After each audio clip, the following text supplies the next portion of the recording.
Hi, I am Nick Shell, a certified Enneagram coach. I happen to be a counterphobic 6-wing 7, and there's a good chance the reason you're watching this video is you speculate you may also be a 6. I want to say I can empathize with you if you are discovering that you are a 6 because it's so confusing. It took me diving into this, becoming an Enneagram coach. I was 6 months into being certified before I discovered the truth that I was actually a 6, not an 8, which is pretty typical if you're a counterphobic 6, that you're facing your fears head on, that you would think and act like an 8, or at best, a 7-wing 8. But no, I'm a 6, and it took a long time to get here. So what I've done is I've filled up a notebook here of all the things I've ultimately taught myself in this discovery of, again, becoming certified as an Enneagram coach, and then writing down just stream of consciousness, what's coming out of me to understand this. So hopefully this can help you if you find that you are a counterphobic 6 or even just a 6, because that's how Enneagram works. We all have 3 subtypes for our numbers. So even if your subtype that causes you to be counterphobic is not your main one, it's still in there somewhere. It's going to show up there at times. But for me, it's the prominent subtype that comes out the most. So just to be clear, what it means to be a counterphobic 6 is that you operate out of fear, not necessarily fear out of personal safety. Like for me, it's about security, the threat of not having security in social settings and family settings. That's actually my biggest fear, and everything comes down to that ultimately, as I'm going to get into in this video. So instead of acting afraid, I act like I'm not afraid, which tends to come across like I'm angry. And in theory, I am, but it's not actually directly anger, it's more so fear. So what I want to remind you of, here's how YouTube works. If you find this video helpful and you don't want me to just be a single serving friend to you, if you hit like, then it teaches the algorithm for more of my videos to show up in your feed. And if you really want to commit, because hey, 6s are about loyalty, then you could always subscribe. But again, I'm not going to insult your intelligence. You know how YouTube works. But if you like, I'll show up again in your news feed with other related videos. Like for example, I want to do one that breaks down a lot of my triggers, because that's very important, specifically if you're a 6, is to understand what your triggers are. But before I get into that, in this particular video, what I want to focus on is what I'm going to call my wounds. I would theorize that every person, no matter what their Enneagram number, has probably 3 solid wounds that held them back as a child, and they learn to cope with those 3 things and overcome their wounds, and that leads into adulthood. It gets you through your childhood, through your 20s, through your 30s, and the theory is that once you get into your 40s, that coping strategy or the mechanism actually starts holding you back. And that's where I'm at. I'm 41 and a half. And I've spent the last year of my life after becoming certified in Enneagram to actually dig deep and realize I'm not an 8 like all the Enneagram tests said I was, or a 7.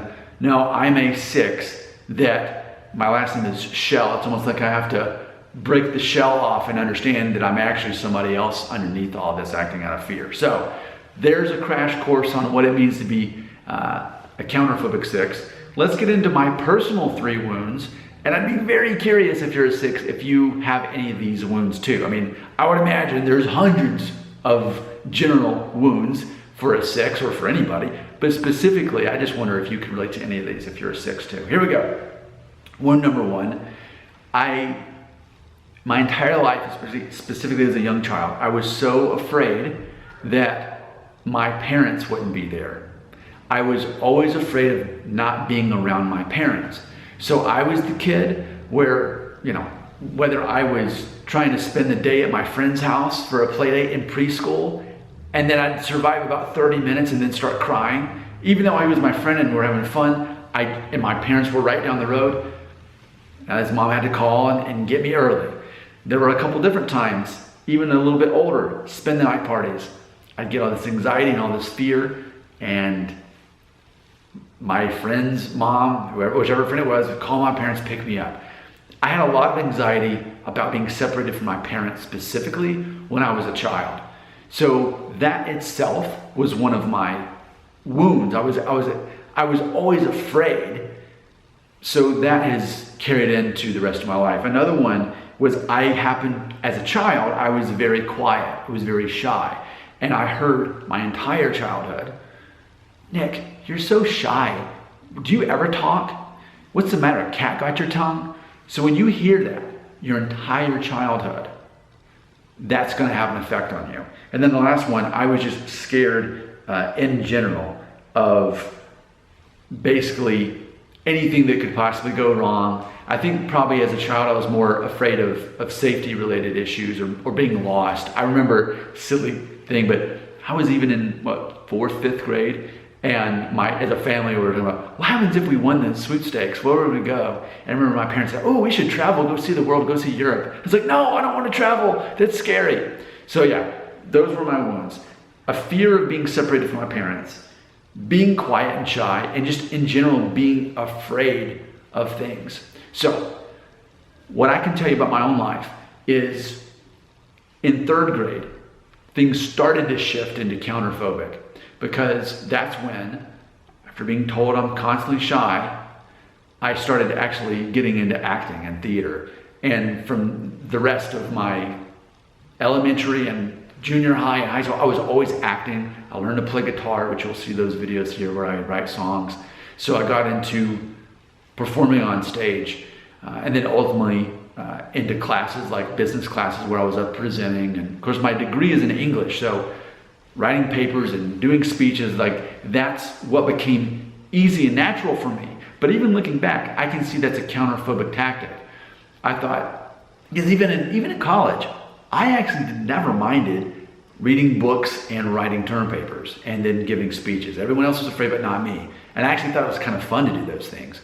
But I think I realized, this is a time where I don't have to be afraid. I can ultimately pretend like I'm not afraid at times if I need to, and everyone else is genuinely afraid to have to do public speaking or acting or whatever it is.